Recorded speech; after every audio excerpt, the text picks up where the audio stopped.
So you see, the character of the leader influences the culture of the people. What does that mean? Hey guys, it's Dami Okadari here from Clientele Boosters, and today I wanted to talk about leadership. You see, as a 23-year-old, I've still got so much to learn about leadership. I am not coming on here to self-proclaim as, an A-level leader necessarily. I'm just here to talk about experiences and things that I've learned from the journey of leadership, especially being involved in sales and marketing for now north of 5 years, since I was 18 years old. So now coming up on my 5th year, there's a few things I've learned. The first thing I've learned, as I repeat, is the power or the character of the leader influences the culture of the people. And I want to shout out Keys to the roommates, because he's the first one that I heard this from back in 2021 or 2022 or 2020. Your company or your business can only grow as fast as you are a good leader. So if you're a poor leader, then you're going to very much struggle finding A-level talent to work for you, whether it's a virtual assistant, whether it's an employee in your country, whether it's an employee overseas, whether it's a contractor. If you're not a good leader or a competent leader, or a leader that is worth respecting, it's going to be very hard to get people that work within and for you, or for the teams or within the teams that you've built, to defer to you and to listen to you. The reason for that is because, let's just say I have to do a speech in front of 1,000 people, which I've done. And all of a sudden, I'm really scared, and I'm telling the team, guys, I'm super scared. I don't know if I can pull this off. I don't want to do this. Can you guys help me out? My employees might do it, but they'll be resentful. Because why isn't the boss getting in the floor, stepping into his greatness and fearless?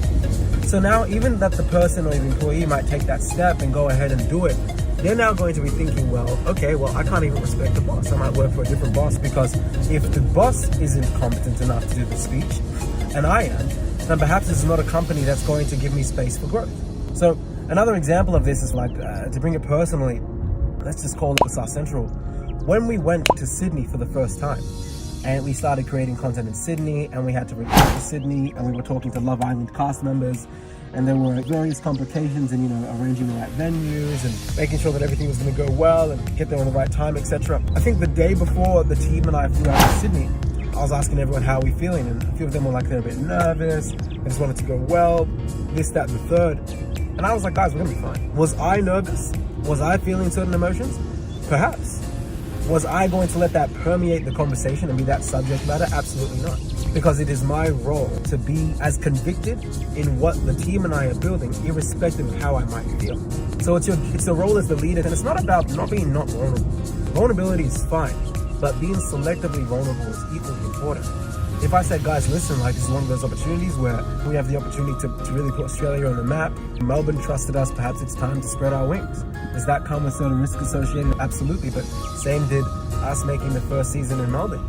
So sometimes you just have to really bet on yourself, and by you betting on yourself as a leader, the team is able to bet on themselves as well.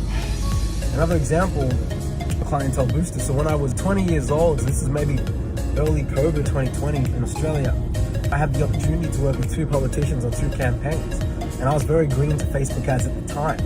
I'm not going to name the name of these politicians, but I've got relationships with both of them to this day.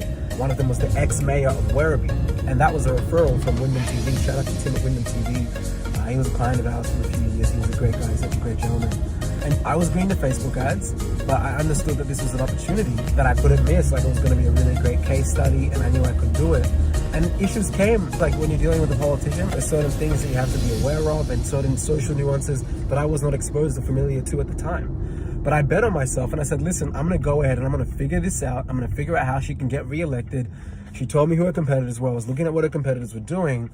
There was issues with a few things, ads getting banned, and we made it work. In fact, what's crazy? On my 21st birthday, she called me in the morning, and she was like, Dami, I'm really stressed. I'm really disappointed. I don't like how this part is going and this part. And it's my 21st birthday. But I was like, all good. I'm going to figure this out for you. Give me 20 minutes. I'll figure this out. And she ended up getting reelected on the board. So again, it's little stories like that as leaders that you have to build competency within yourself that allows people to want to be led by you. And it's very crucial to understand this, because I've had many slaps throughout my journey of leadership where it wasn't until I got a bit older, and I'm still young at the moment, but it wasn't until I had, more foresight and experience where I realized, look, at that time I wasn't competent enough to lead that team. I was not skilled enough to identify my weaknesses. I was not reflective enough to understand that they needed to see me exhibit competency in XYZ fields.